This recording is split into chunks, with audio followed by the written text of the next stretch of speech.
staying ahead of the Fed, key indicators pointing to tough times coming up in the market, but pay more attention to the Fed's balance sheet for a look at when the Fed might ease up on its inflation fight.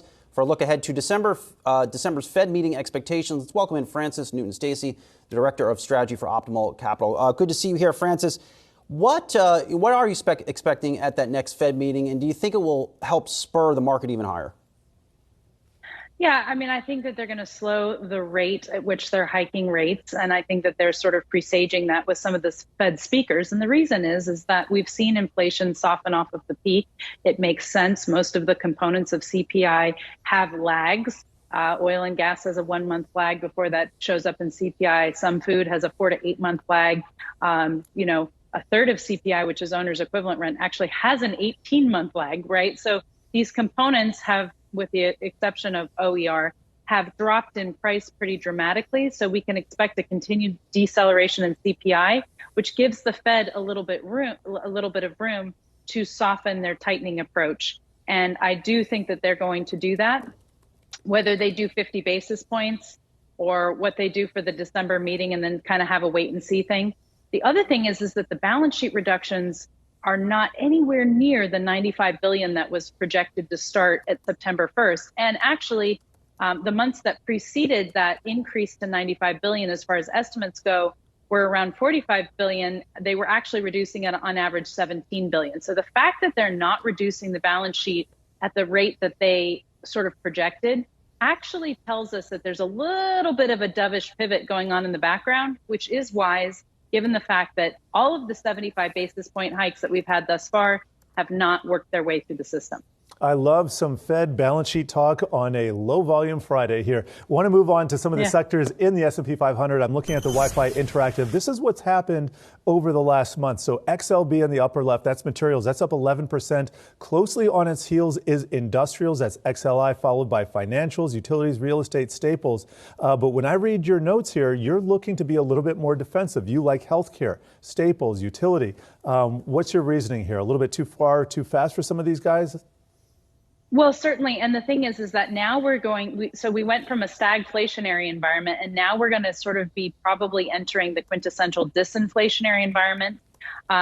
We've got a long ways to go on inflation before we want to call it deflationary. But the thing is that GDP growth year over year is going to be tracking towards zero, right? And the peak during COVID was 12%. Then we moved down to 6%, 4%, 2%. Now we're going down to zero. And then, for the reasons I've cited previously, CPI is going to be tracking lower. And so that's quintessentially disinflationary.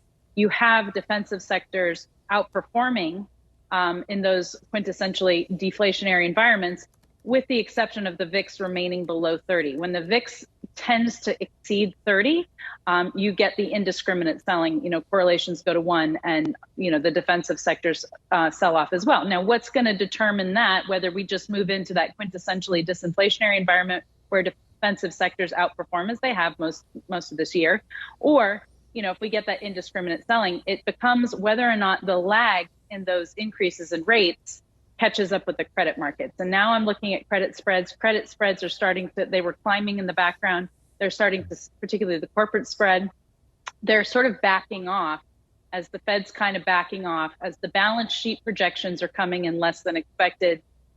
Those credit spreads are kind of backing off. So right now, Powell looks like a genius. We look like we've achieved our soft landing. We can kind of chill out because we haven't had meaningful credit problems. But given the fact that 61% of Americans are living paycheck to paycheck, savings have dramatically dropped. Consumer credit has dramatically increased as we have a backdrop of, all-time highs in debt levels, generally speaking. We live in precarious times because, some of the stuff that the Fed has already done hasn't worked its way through the system. The indiscriminate selling will come with a credit event, should that occur.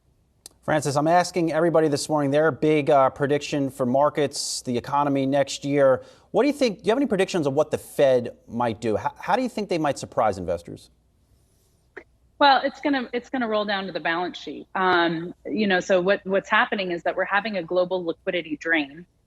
They are trying to reduce growth because they're trying to reduce demand, which is going to reduce growth, right?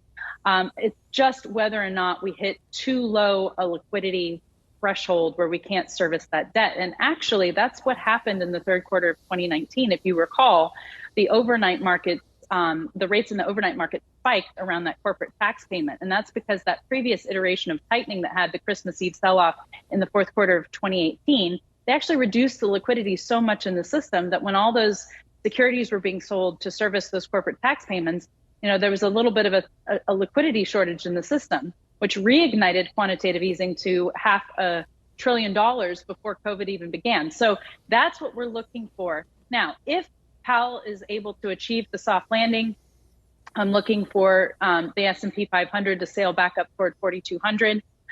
If Powell is unable to achieve the soft landing and we have the hard landing, which is a credit event in my mind, I see a further sell-off, and it will just be how much he would then have to adjust. So what are the cracks in the system that establish that credit event? How contagious is it, and how hard does he pivot would then determine what it looks like as far as a market bottom. If things really go awry, a la financial crisis, 2.0, there's definitely a chart that has a reversion to the mean of 2,500 on the S&P, but I'm definitely not making that call right now, being that there are no meaningful credit events right now in the system. Solid prediction. I knew I would get one from you. Frances Newton, Stacy, Optimal Capital Director of Strategy. Always good to see you. Have a good weekend. Great to see you. You too.